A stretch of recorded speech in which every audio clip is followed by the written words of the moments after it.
house of light, we carry the darkness of loss. Into this hour of stillness, we carry the chaos of fear. Into this circle of joy, we carry the labors of living. Gathered as one, may we be carried to by that holiest source of each and fate of all.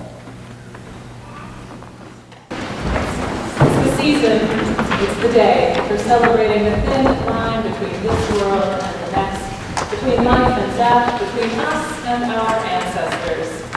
So I invite you to rise in body or spirit and join in singing We Are, the words of which are printed in your order of worship. Each child that's born, a morning star rises and sings to the universe who we are. For each child that's born, a morning star rises and sings to the universe who we are. We are grandmother's prayers, and we are our grandfather's dreamings. We are the breath of our ancestors. We are the Spirit of God. We are mothers of courage and fathers of time. We are daughters of dust and the sons of great visions. We're sisters of mercy and brothers of love.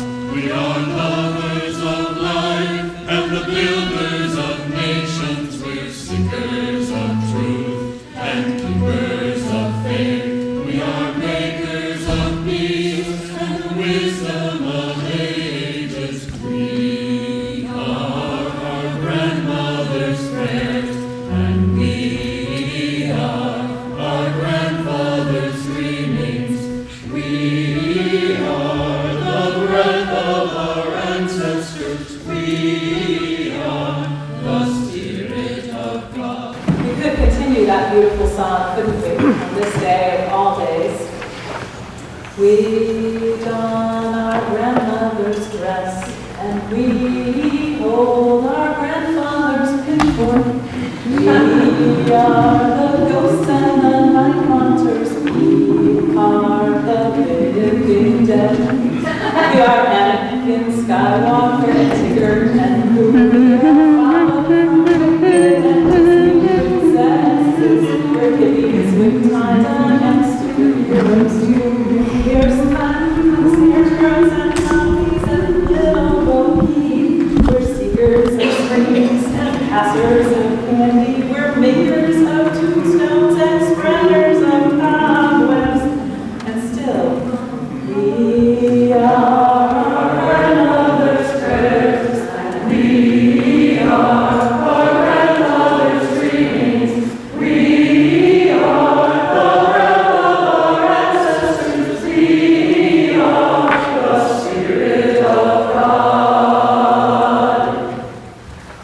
Somewhere in between the spooky, wacky silliness of Halloween and the deep need for reverence and remembrance of those who've gone before, here we are.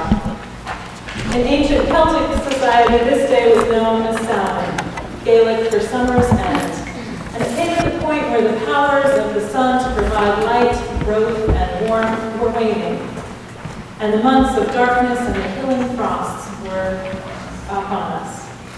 Samhain is an in-between place, between light and darkness, warmth and cold, between the succulent abundance of summer and the seeming death of winter, between this world and the next. As our ghosts and goblins prepare to roam the neighborhood in search of treats this afternoon, let us pause in that space between this world and the next, between life and death, between silly and somber, to consider who we are and the ancestors who have brought us here.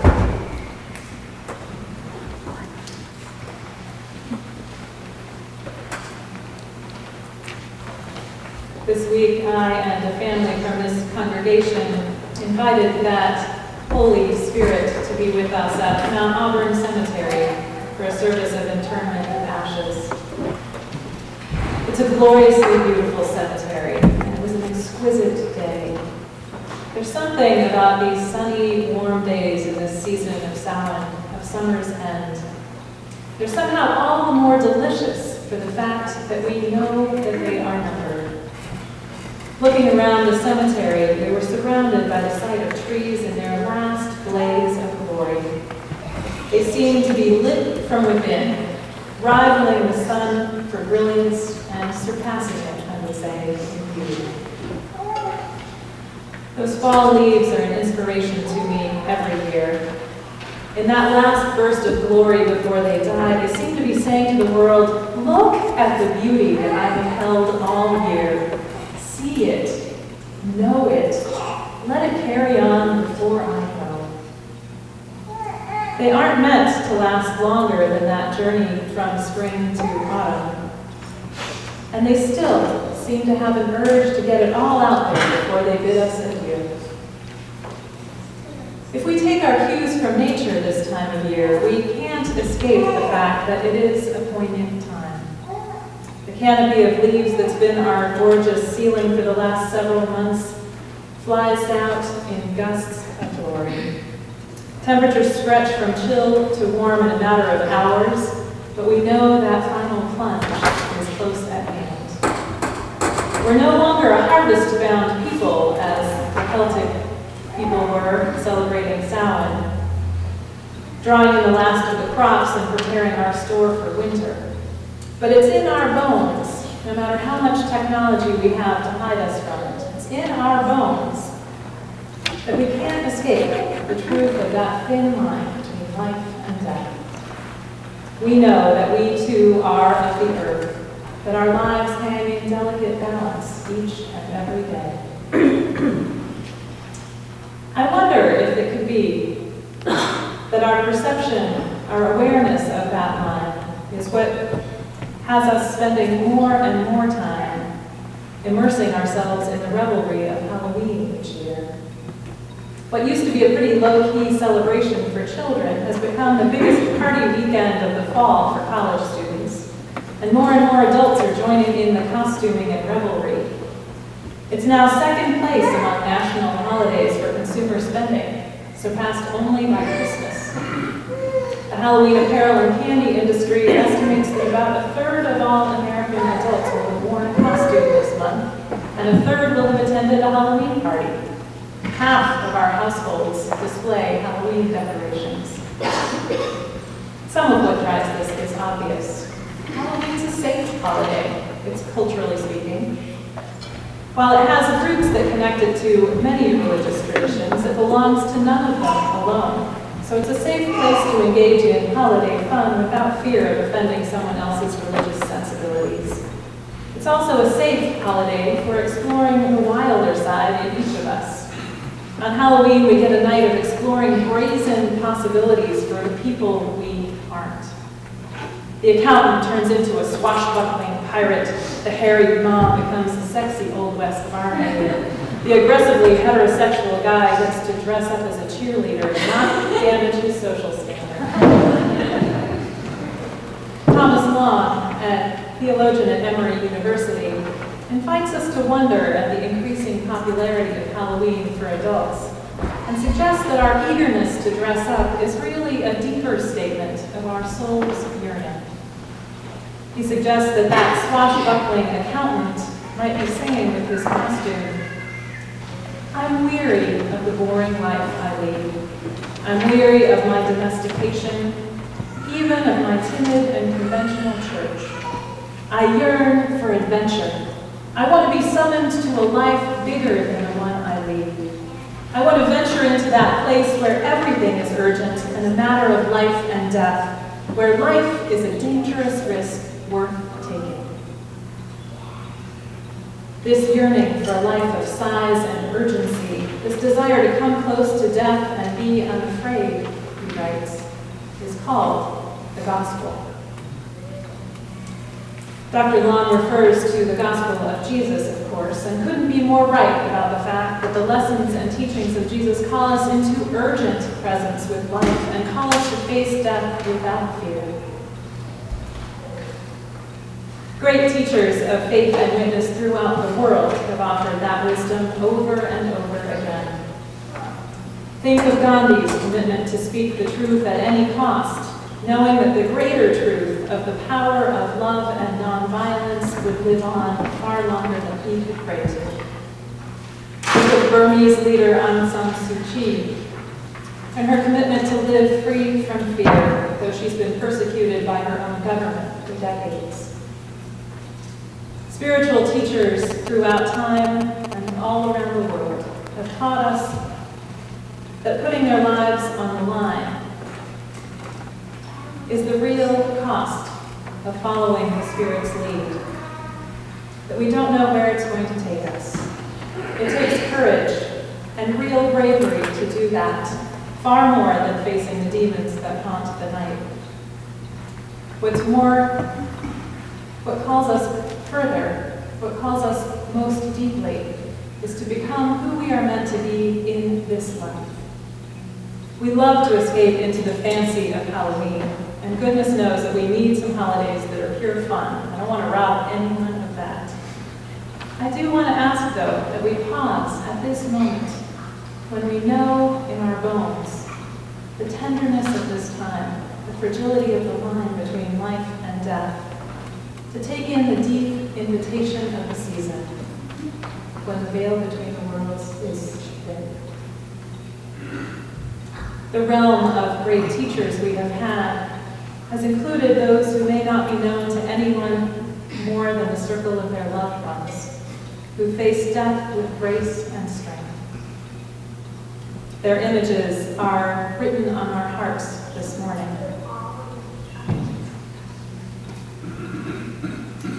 One of the privileges of ministry is getting to spend time with folks, real time, when they are near death and aware of that fact.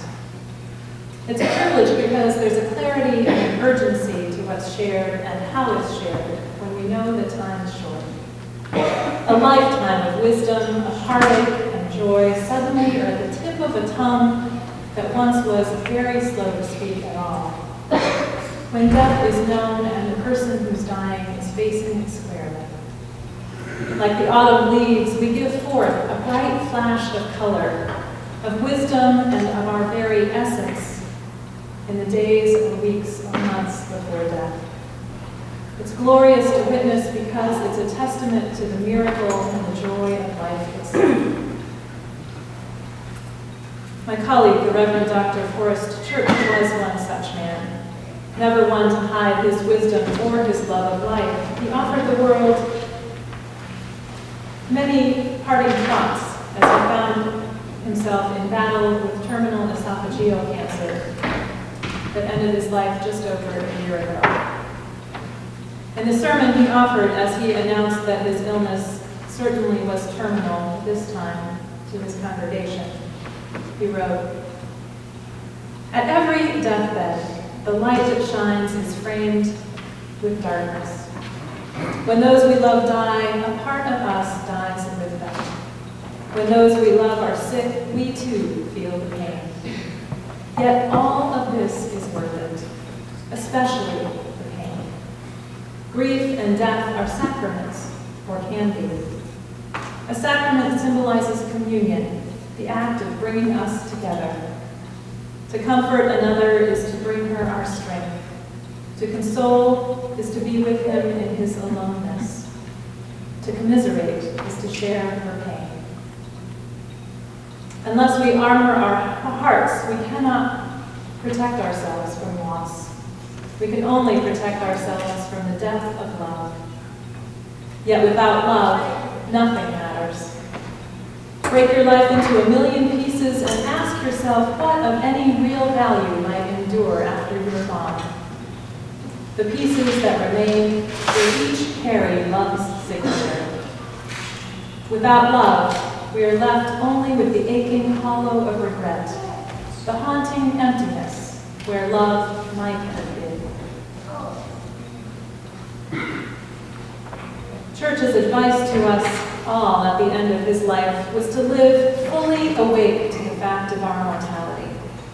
What if we don't wait for a diagnosis or an accident to jolt us into action, into confessions of love or reconciliation of relationships, but instead start now? What if each of us, whatever our current health, was willing to be aware of the preciousness of our time here, to make the choice to live into the power of the love we can offer, the love that carries on beyond us? That aching hollow of regret is a familiar feeling to many of us. How might we begin to fill that hollow with the truth of love while we're still in this life? We know that those regrets aren't always ours to heal alone. There are hurts that we've borne at the hands of others and wounds that we might always carry. But what if, as much as we're able, we all took some time to let those folks who have wronged us off the hook, to release ourselves from dwelling on their shortcomings, so that we might move forward and enlarge the space for love?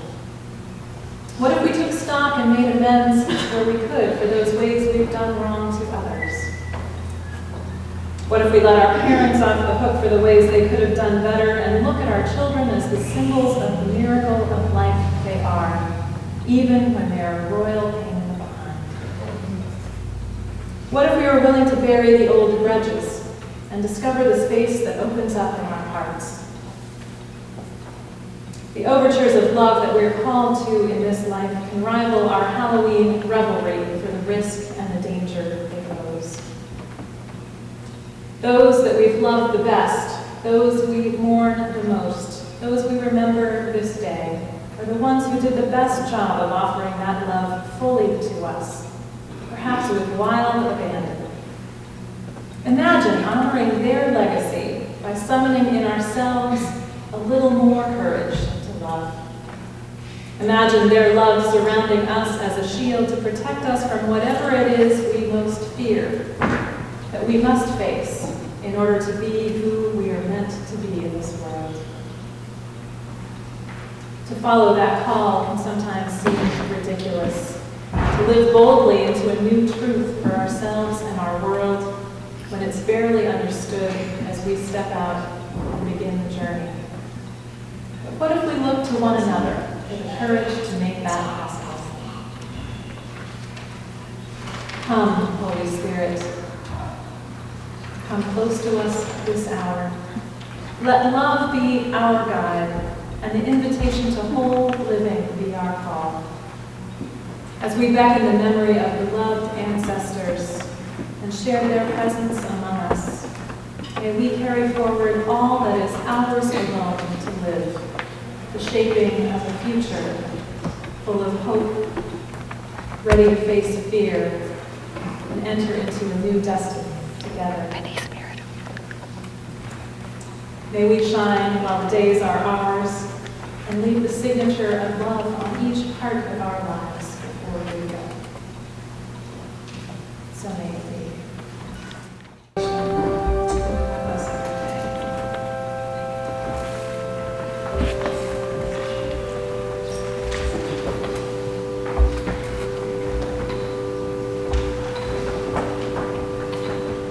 By the presence of loved ones named and unnamed, we resolve to share our light and love with the world. We give great thanks for the lives of those who have gone before, whether their memory rests light or heavy with us. In remembering them, we find deeper meaning for our own lives. May we be more kind, tolerant, and charitable toward one another and all those with whom we share this globe of love and laughter and tears. Knowing that we have no given day with certainty, may we be more ready to lend a helping hand, make someone's life a little easier or happier by what we do or say, bequeath a kinder and fairer earth than we have received, and at the last, bless the giver and receiver of all life for all we have and all we are in this world. Let the embrace of eternal love guide us all. Amen. We are so deeply aware of the fact that the very presence of this church is due to the love and generosity of those who came before. Our annual budget is significantly drawn from the generosity of those who came before. And we're grateful for those ancestors in this community, for the presence and possibility for our world represented in us existing as a church community today. But if we are truly to take up the legacy of love that has made this faith available to us, we're called to generous financial support of this church now and for its future, to support its ministry within and the ministry beyond its walls. So we give give and receive the morning's offering in celebration of our place in that legacy as we take up the call to share our love generously with those who will come after us.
and may we be transformed